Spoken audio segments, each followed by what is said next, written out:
Hello, everybody, and thank you for coming to this presentation.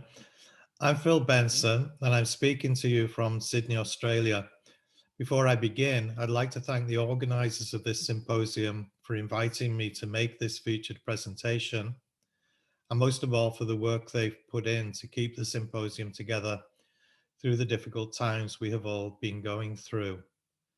As you can probably hear, I'm going to read from a script, and if that sounds a little impersonal, I apologize, but it will make sure I keep to the time limit. My title is Mapping Spaces of Language Learning Beyond the Classroom, and I'm just going to begin by reading my abstract. This presentation argues for space as a crucial dimension of informal language learning. It discusses research that maps international students' language learning in Sydney, Australia, and it suggests that students' use of the spaces of the city is a key factor in individual differences in engagement in informal language learning. A lot of what I'm going to say will be based on a book that was published a couple of months ago by Multilingual Matters called Language Learning Environments, Spatial Perspectives on SLA. You can see the cover on the screen. But I also want to spend some time looking at data from a study of international English language students in Sydney from the perspective of this idea of learning through leisure. That's the focus of this symposium. In a paper that was published in 2011, I came up with a kind of framework for describing and comparing different situations of language learning. And the framework included 4 dimensions. Location, which was concerned with where the learning took place, a classroom or out of class. Formality, whether the learning was formal, non-formal, informal. Pedagogy, whether the learning was instructed, non-instructed or self-instructed. And locus of control, whether it was self-directed, autonomous or other directed. And in a later paper that I wrote with Hayo Reinders, we added several more dimensions. But the point of the original framework was that it played with the different terms that were current at that time. And the suggestion was that each of those terms really just described one dimension of something that could be described more comprehensively using all 4 dimensions. Now, the first of those 4 dimensions is the spatial dimension, location, or where language learning takes place. And I made it the first dimension for a reason, although I didn't really know what the reason was at that time. But later I realized that location really had to come first because space is fundamental.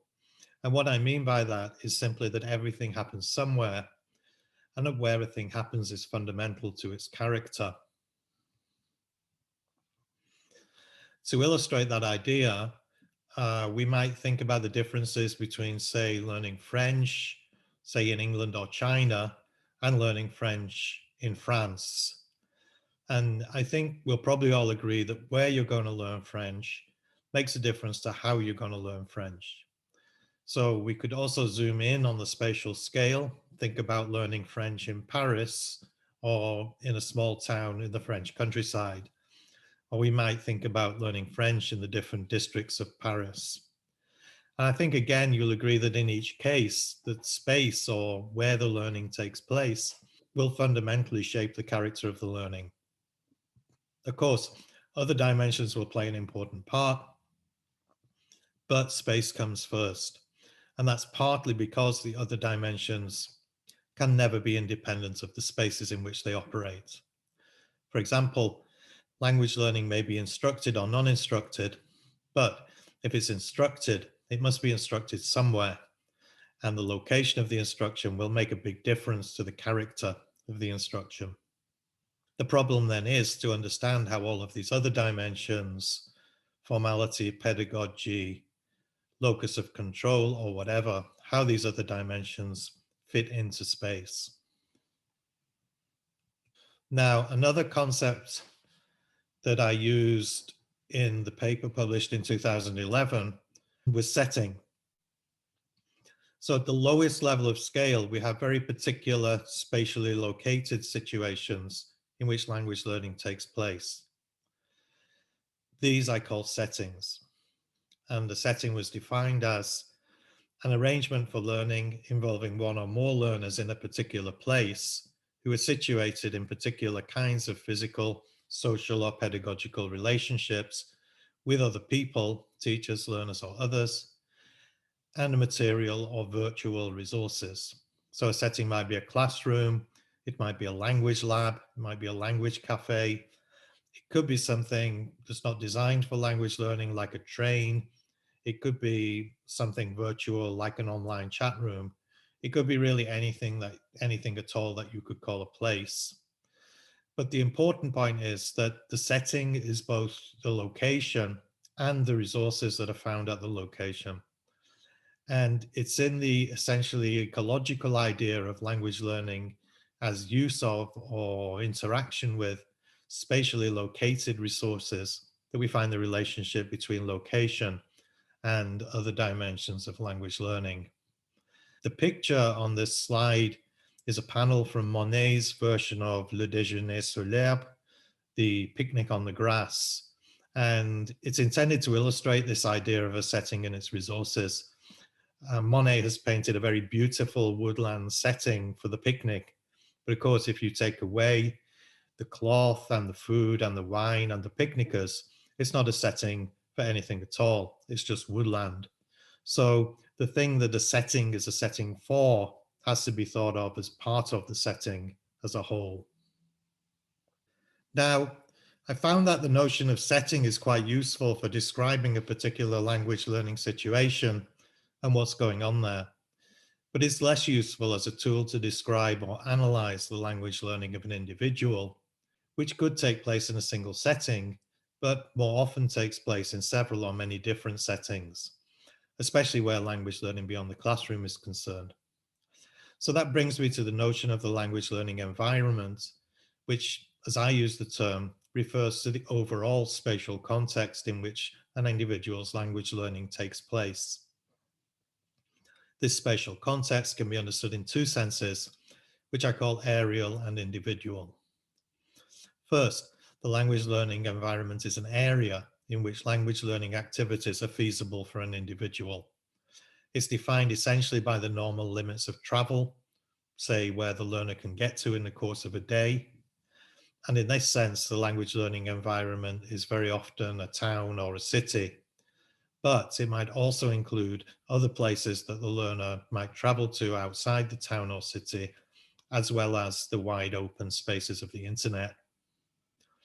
Second, the language learning environment is the individual pathway that a learner maps out within an area, or the configuration of settings is a term I use, that an individual learner actually accesses and uses within the larger areal environment. So what that means basically is that the language learners who live in the same city occupy more or less the same areal language learning environment. But because each learner makes their own language learning pathway through this environment, each one has their own unique configuration of settings or their own unique individual learning environment. Now, so much for the theory.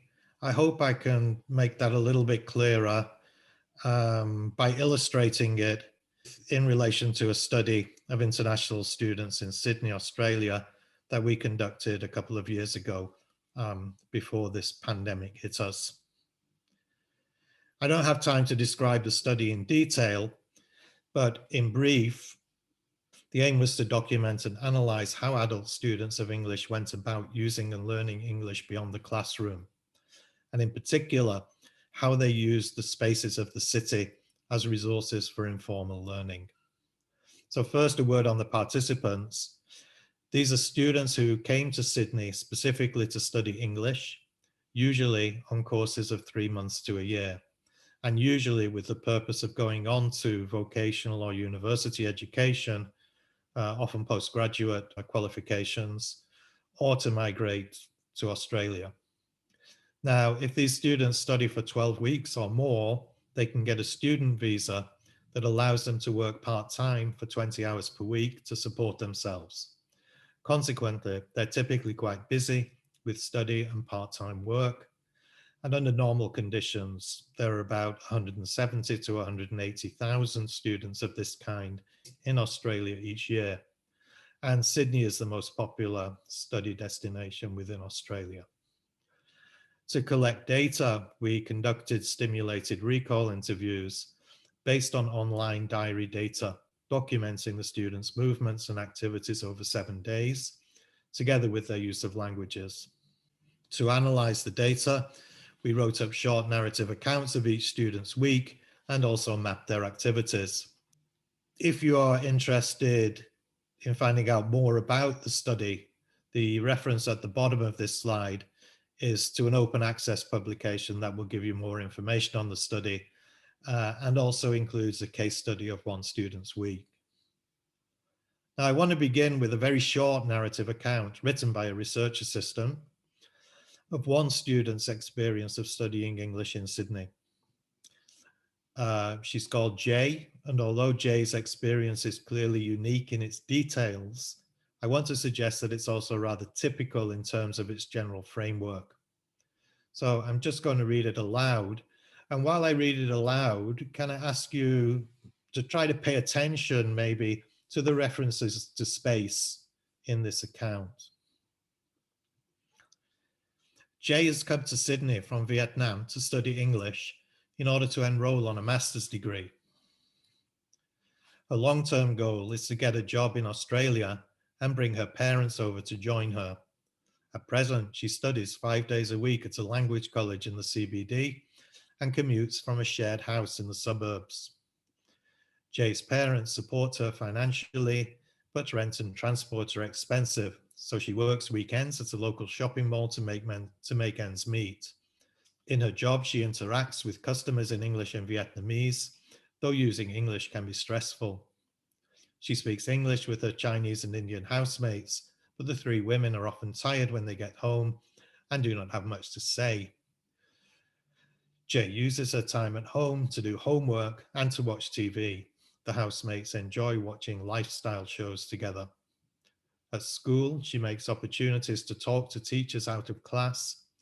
And to save money, she cooks Vietnamese dishes at home and brings them to school to share with other students and a teacher who eats lunch in the classroom.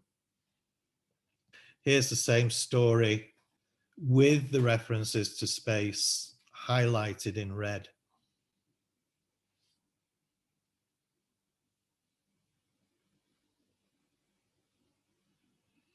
And you can see there are a lot of them, which suggests to me that her learning experience in Sydney is very much about the use of space.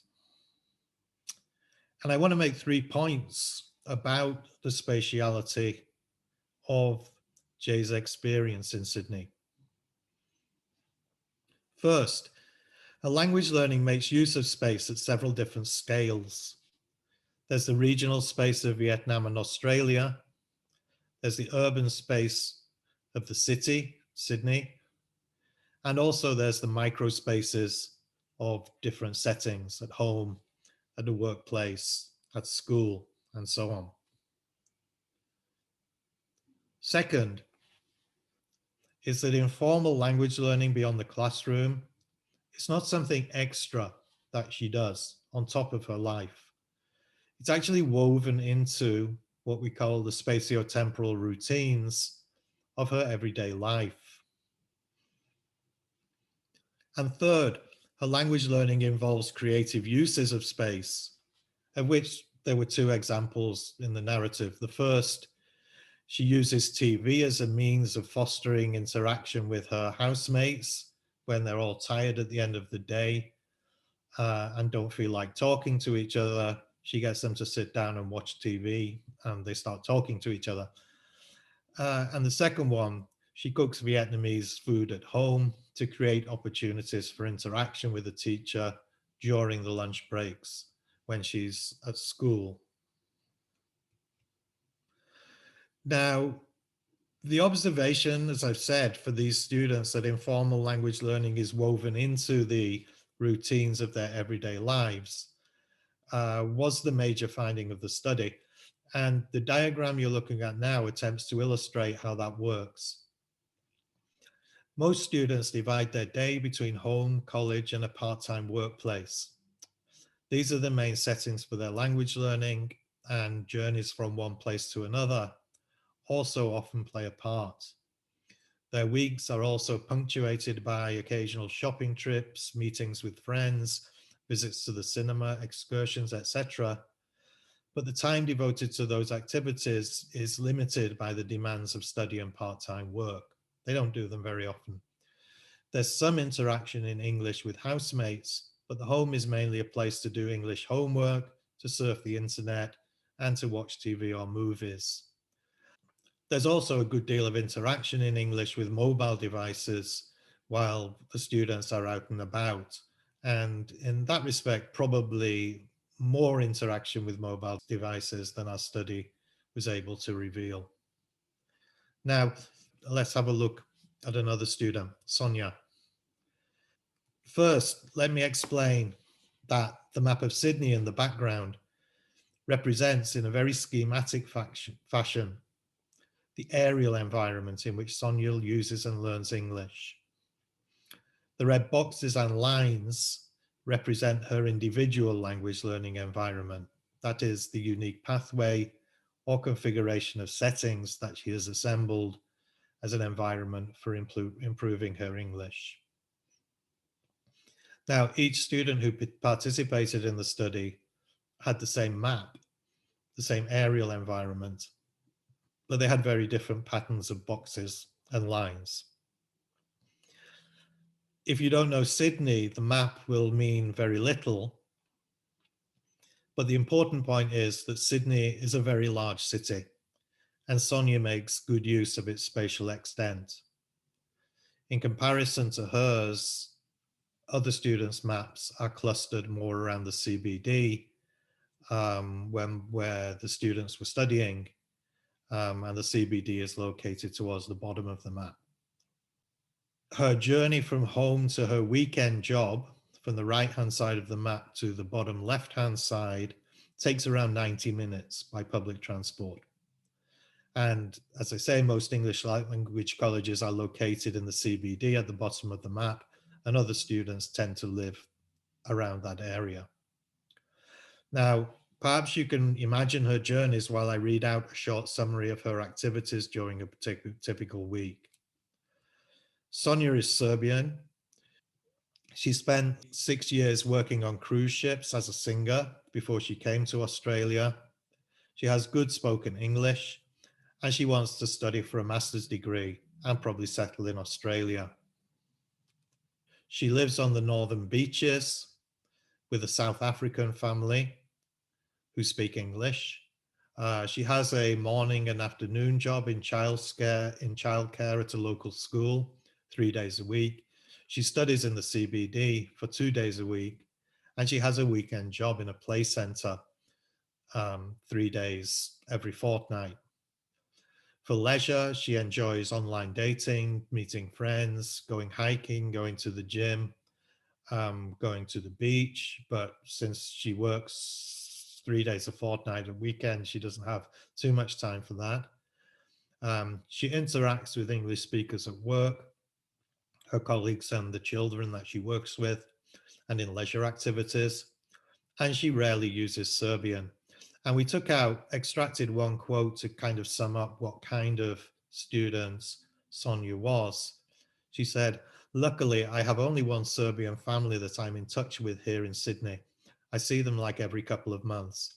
I don't want to be one of those people who stay in their own community and don't learn language at all."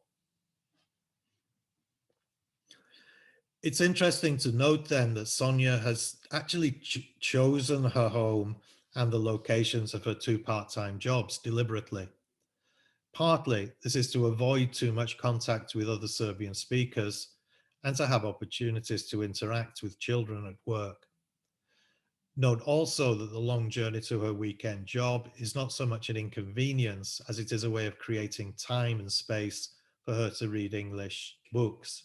Remember that she reads on the bus and that's where she does most of her reading.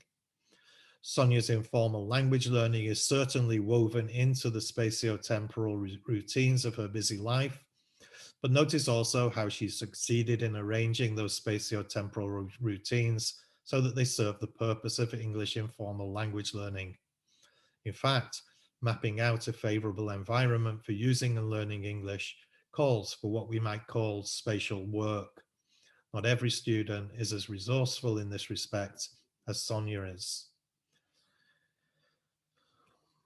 In conclusion, I want to make a few comments on the idea of learning through leisure in the light of what I've been able to show of international students' lives in Sydney.